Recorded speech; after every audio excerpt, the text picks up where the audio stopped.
Shalom teman-teman, jumpa lagi di ibadah sekolah minggu GMI Makedonia, Jakarta. Yeay!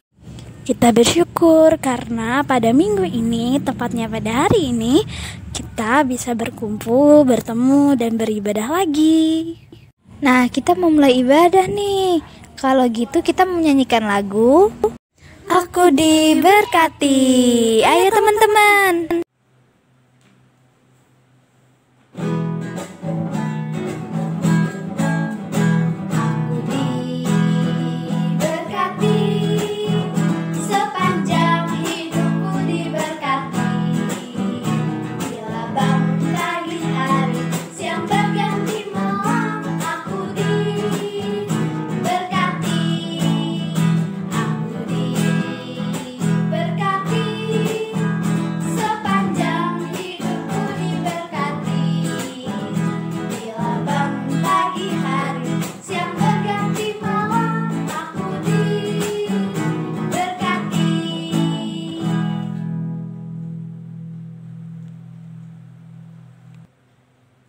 Ayo semua adik-adik yang di rumah, kita akan memulai ibadah sekolah minggu kita hari ini.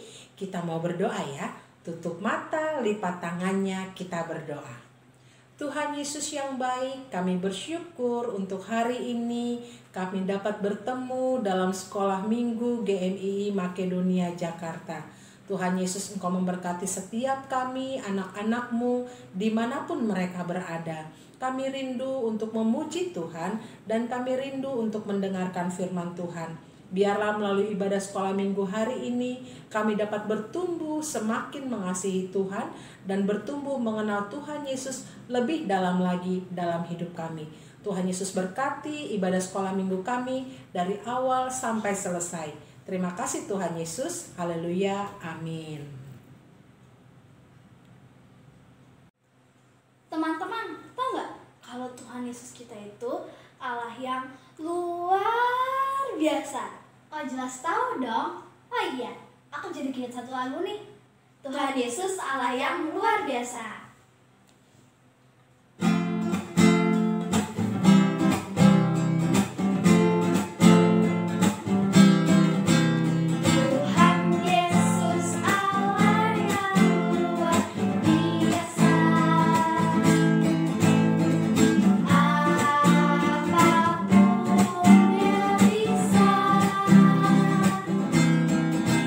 Dalamnya hatiku pun selalu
semuanya, kembali lagi sama aku Fasni di Kamu Perlu Tahu. Nah, kali ini kita akan membahas tentang dokter-dokter yang sangat-sangat pintar yang berhasil berjaya di usia mudanya. Saat kecil, banyak dari kita yang bercita-cita menjadi dokter kan? Tapi seiring bertambahnya usia, kita pun mengerti bahwa menjadi seorang dokter itu tidaklah mudah karena membutuhkan pendidikan dan juga proses yang sangat panjang. Beberapa waktu lalu, dunia ternyata dihebohkan oleh berita mengenai seorang anak yang sudah berhasil menjadi dokter bedah di usianya yang terbilang masih sangat muda, yaitu belasan tahun. Anak bernama Akhir Jaswal itu lahir di India pada 23 April 1993. IQ Akhir Jaswal pada usia 13 tahun adalah 146, di mana telah digolongkan dalam level super genius. Karunia yang dianugerahkan kepada Akhir Jaswal ternyata tidak hanya itu. Akhir Jaswal tumbuh dan mengalami perkembangan lebih cepat dibandingkan anak-anak seusianya. Jika anak-anak pada umumnya mulai berbicara pada usia 1 tahun atau lebih, maka Akhir Jaswal sudah mulai berbicara pada usia 10 bulan. Selain itu, Akhir Jaswal juga telah membaca buku anatomi dan ilmu pengetahuan sains di usianya yang masih sangat muda, yakni 6 tahun. Selain mempelajari buku-buku tentang anatomi manusia dan sains, Akhir Jaswal juga mempelajari berbagai buku yang berkaitan dengan ilmu kedokteran spesialis. Kecerdasan Akhir Jaswal telah membuat banyak orang tercengang. Cita-cita terbesar Akhir Jaswal adalah menemukan obat untuk kanker. Dia bahkan telah melontarkan ide brilian untuk mengobati kanker pada usia 5 tahun. Berkat ide yang dilontarkannya terkait mengobati kanker dengan terapi gen, dia kemudian diperbolehkan untuk hilir mudik di rumah sakit dan menyaksikan proses operasi. Hasilnya, Akhir Jaswal sudah mampu melakukan operasi pembedahan dengan baik pada usia 7 tahun, tanpa mempelajari praktik pembedahannya. Operasi pertamanya itulah yang membuat nama Akhir Jaswal menjadi sangat terkenal, tidak hanya di India tapi juga hingga ke seluruh dunia. Tantangan operasi bedah pertama Akhir Jaswal adalah mengoperasi tangan seorang anak dari keluarga miskin yang masih berusia 9 tahun yang jari-jari tangannya menyatu oleh karena kebakaran. Meskipun orang tuanya sempat merasa ragu, namun Akhir Jaswal melakukan operasi pembedahan tersebut dengan didampingi seorang dokter bedah dari desanya. Tanpa diduga, operasi pertama sukses dan hasil pembedahannya bahkan diakui oleh dokter-dokter India karena kerapihannya. Akhir Jaswal masuk sekolah dasar pada usia 5 tahun. Dia juga mampu menyelesaikan sekolah menengah pertama hingga sekolah menengah atasnya hanya dalam waktu 1 tahun. Wow, harusnya yang 6 tahun, dia kurangin jadi 1 tahun. Sehingga pada usia 12 tahun, dia telah berhasil meraih gelar sarjana muda dalam bidang botani, kimia, dan zoologi di Universitas Punjab Lahore, India. Karena kejeniusannya tersebut, Akhir Jaswal mendapat undangan untuk bertukar pikiran mengenai penelitian medis sekaligus diuji kecerdasannya di Imperial College di London. Selama 2 minggu, Akhir Jaswal diuji dari berbagai ahli dan dari berbagai bidang seperti biologi, bedah, urologi, dan psikologi, serta diuji oleh tim fokus IQ dan para inkuisitor.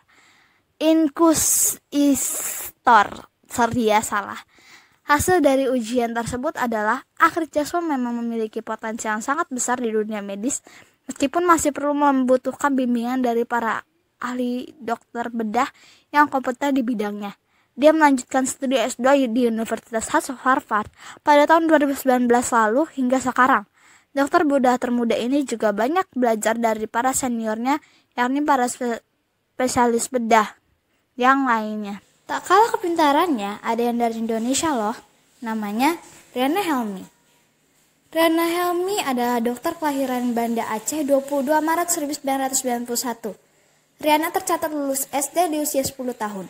Lulus SMP di usia 12 tahun, dan lulus SMA di usia 14 tahun. Riana lulus sekolah dengan cepat karena mengikuti program akselerasi. Saat kuliah kedokteran, Riana masih berusia 14 tahun, dan ia kemudian lulus setelah menempuh kuliah selama 5 tahun. Riana Helmi sebelumnya pernah tercatat dalam rekor muri saat menjadi dokter muda pada usia 17 tahun 9 bulan pada Mei 2009. Kemudian Riana menyelesaikan kuliahnya hingga menjadi dokter penuh di usia 19 tahun 9 bulan. Meskipun pernah tercatat sebagai sarjana kedokteran termuda hingga dokter termuda, kami yakin Riana tetap sudah matang, baik sosial dan psikologis, sehingga tidak ada kesulitan ketika terjun di lapangan, kata Gufran dan Nilis yang disiarkan UGM seperti dilansir Jumat 31 2010. Dengan dilantiknya 142 dokter baru ini, hingga kini Fakultas Kedokteran UGM telah meluluskan sebanyak 7.204 dokter. Dari 142 dokter yang baru dilantik, 83 dokter lulus dengan menyandang predikat cum laude. Lulusan terbaik kali ini diraih oleh Agus Simehendra dengan nilai IPK 3,97. Sementara itu, dokter lulusan tertua pada pelantikan kali ini adalah Nur Hanan binti Muhammad Hilmin dengan usia 25 tahun 10 bulan. Teman-teman, kita juga punya loh dokter yang lebih hebat daripada dokter-dokter sebelumnya, yaitu Tuhan Yesus. Kita bersyukur punya Tuhan yang luar biasa, yang mau menyembuhkan kita semua. Sampai sini dulu ya, kamu perlu tahunya. Dadah. Keren ya, dokter-dokter muda yang jenius tadi. Teman-teman, kita mau mendengarkan firman Tuhan. Mari kita menyanyikan lagu Aku Ingin Dengar Cerita.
Shalom adik-adik yang di rumah, senangnya tadi kita sudah memuji Tuhan dan saat ini kita akan mendengarkan firman Tuhan. Ayo semua yang di rumah sudah siap dengar firman Tuhan? Angkat tangannya.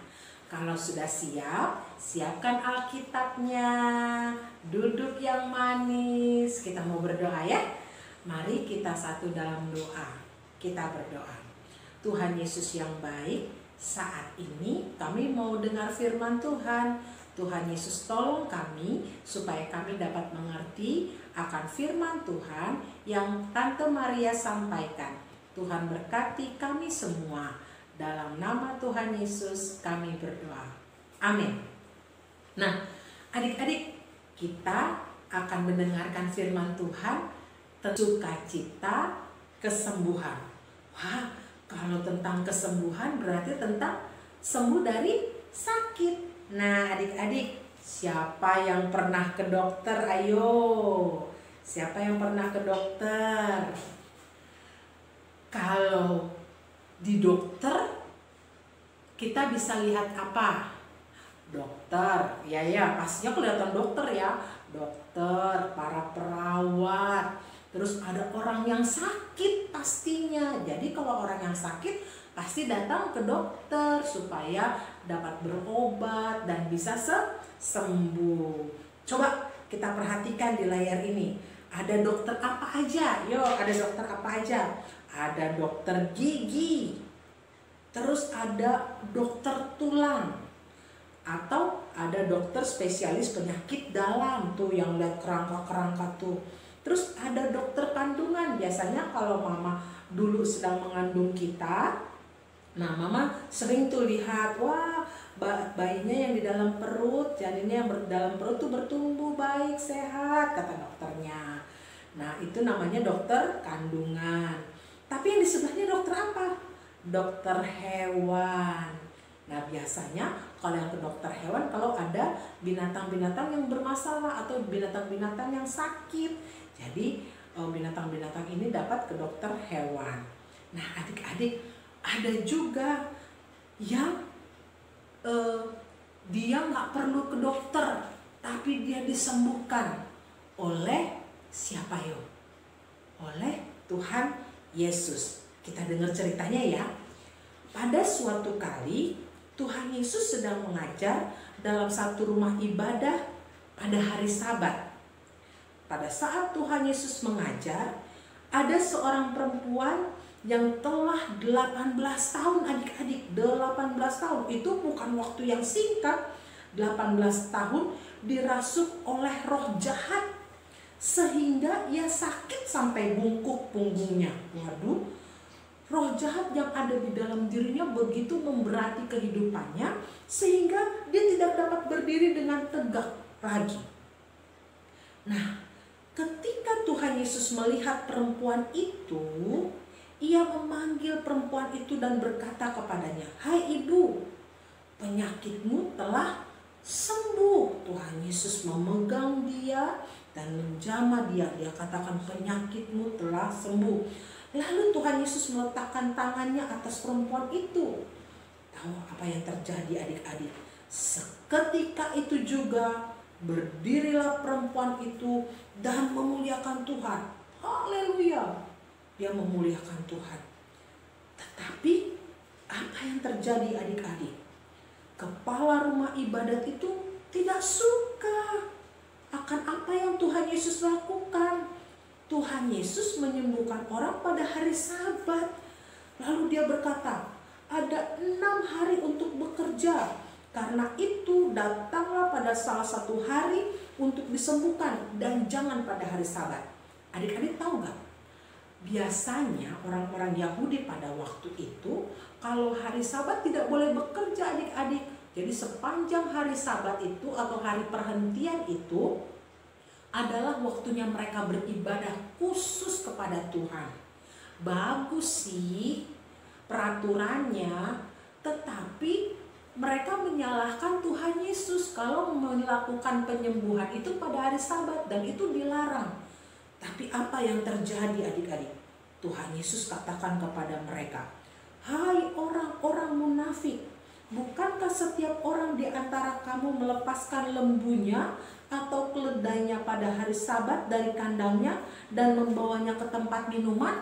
Ya iyalah, kalau enggak dibawa ke tempat minuman, pastinya kan kambingnya, dombanya, kerbaunya, sapinya pasti akan mati kalau nggak dikasih makan kan? Nah, begitu juga yang Tuhan Yesus ingatkan kepada mereka bahwa itu penting, penyembuhan itu penting. Nah, terus Tuhan Yesus katakan lagi, bukankah perempuan ini yang sudah 18 tahun diikat oleh iblis harus dilepaskan dari ikatan itu karena ia adalah keturunan Abraham? Wah, semua yang di situ heran akan perkata Tuhan Yesus. Dan juga si kepala rumah ibadat tadi akhirnya diam, dia malu, dia gusar karena dia tidak mampu lagi untuk menjawab apa yang Tuhan Yesus katakan kepadanya. Dan kita lihat adik-adik, ibu yang tadi 18 tahun dia menjadi bungkuk karena penyakitnya itu, karena dirasuk oleh roh jahat, akhirnya keluar dengan sukacita dan semua orang pada bersukacita mengatakan, "Oh, dia sudah sembuh, dia disembuhkan oleh Tuhan Yesus." Wah, luar biasa banget ya. Nah, kita lihat di sini adik-adik dari ayat hafalan kita. Sesungguhnya dalam Yeremia pasal 33 ayat 36. Yuk semua Alkitabnya dibuka. Alkitabnya dibuka, Yeremia 33 ayat 6a. Yeremia 33 ayat 6a. Kita baca sama-sama ya. Walaupun sudah ada di layar, tapi Tante Maria rindu supaya semua baca dari Alkitab yang dipegang masing-masing. Ya, kita baca sama-sama Yeremia pasal 33 ayat 6a. Sesungguhnya aku akan mendatangkan kepada mereka kesehatan dan kesembuhan, dan aku akan menyembuhkan mereka. Sekali lagi, sesungguhnya aku akan mendatangkan kepada mereka kesehatan dan kesembuhan, dan aku akan menyembuhkan mereka. Kata aku ini siapa? Adik-adik tahu gak? Kata aku ini adalah kata Tuhan Yesus, bahwa Tuhan Yesus akan mendatangkan kesembuhan kepada mereka, kepada yang sakit. Nah, sekarang siapa yang sakit? Siapa yang sakit? Semua yang di rumah, mungkin papa sakit atau mama sakit, atau saat ini kita sedang sakit. Nah, lihat di gambar di slide-nya ini, bahwa Tuhan Yesus ada bersama dengan mama papa pada saat membawa kita yang sedang sakit ke dokter. Tuhan Yesus ada bersama-sama kita. Bahkan kalau kita lihat lagi, saat periksa gigi pun, ke dokter gigi pun, Tuhan Yesus ada bersama-sama dengan kita. Nah, saat papa mama kita sedang sakit, papa atau mama atau oma atau opa kita sedang sakit, lihat, Tuhan Yesus juga ada bersama-sama dengan mereka pada saat ditangani oleh medis. Nah, adik-adik, pada masa pandemi sekarang ini, adik-adik, kita lihat ada banyak orang sakit di Indonesia, bahkan di seluruh dunia ini ada banyak orang yang sakit. Nah, Tuhan Yesus juga bersama-sama dengan para dokter. Lihat, para tim medis juga bergandengan tangan, berdoa bersama-sama. Nah, kita juga harus mendoakan mereka, mendoakan para tim medis, mendoakan para dokter, mendoakan para perawat, supaya Tuhan tetap berikan sukacita di dalam menangani pasien-pasien dari COVID-19. Nah, sekarang juga kita berdoa untuk semua keluarga kita, orang-orang gereja kita yang mungkin saat ini sedang sakit, supaya Tuhan menjamah kita. Dan juga mungkin ada oma kita yang sedang sakit, opa kita sedang sakit. Tuhan Yesus juga menolong agar Tuhan Yesus menjamah dan menyembuhkan mereka. Kita harus meyakini dan percaya bahwa Yeremia pasal 33 ayat 6, Tuhan akan menyembuhkan setiap yang sakit. Nah, hari ini kita belajar ya dari wanita yang dirasuk, yang dimasuki oleh roh jahat selama 18 tahun. Tuhan Yesus boleh lepaskan dan Tuhan Yesus boleh pulihkan, Tuhan Yesus boleh jamah, dan dia mendapatkan kesembuhan yang daripada Tuhan Yesus. Kita mau sembuh, kita mau sehat, papa mama sehat, kita doakan mereka juga supaya Tuhan Yesus melakukan perkara-perkara besar di dalam kehidupan kita semua. Tuhan Yesus kita luar biasa, amin. Nah, sekarang kita berdoa, kita mau mengucap syukur untuk firman Tuhan yang hari ini kita dengar. Kita berdoa ya. Tuhan Yesus yang baik, kami bersyukur untuk firman Tuhan yang kami dengar hari ini.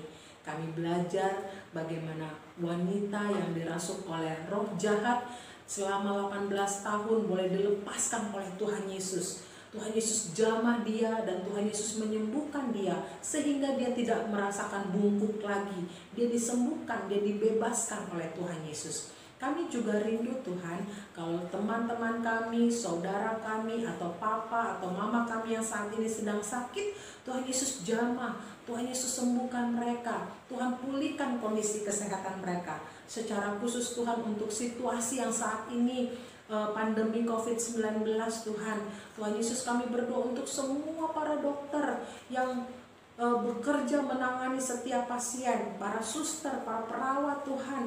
Engkau memberkati mereka, berikan mereka sukacita, berikan mereka kesabaran, berikan mereka kesehatan yang baik dalam mereka menjalani tugas dan tanggung jawab mereka menangani pasien COVID-19. Juga untuk semua pasien Tuhan COVID-19, agar mereka juga boleh mendapatkan penyembuhan, pemulihan yang daripada Tuhan. Tuhan Yesus, mari Engkau memberkati. Tuhan Yesus menjamah kalau kami sakit, papa atau mama kami sakit, atau opa oma kami sakit, Tuhan jamah dan Tuhan sembuhkan. Kami yakini dan percaya itu. Terima kasih Tuhan Yesus. Dan saat ini kami selesai sekolah minggu. Terima kasih Tuhan, Engkau sudah memberkati sekolah minggu kami dari awal sampai selesai. Dan biarlah semuanya itu untuk kemuliaan nama Tuhan. Terima kasih Tuhan Yesus, Engkau memberkati kami. Dalam nama Tuhan Yesus kami berdoa. Amin. Ibadah sekolah minggu kita sudah selesai. Sampai jumpa minggu depan. Dah, Tuhan Yesus berkati. Dah.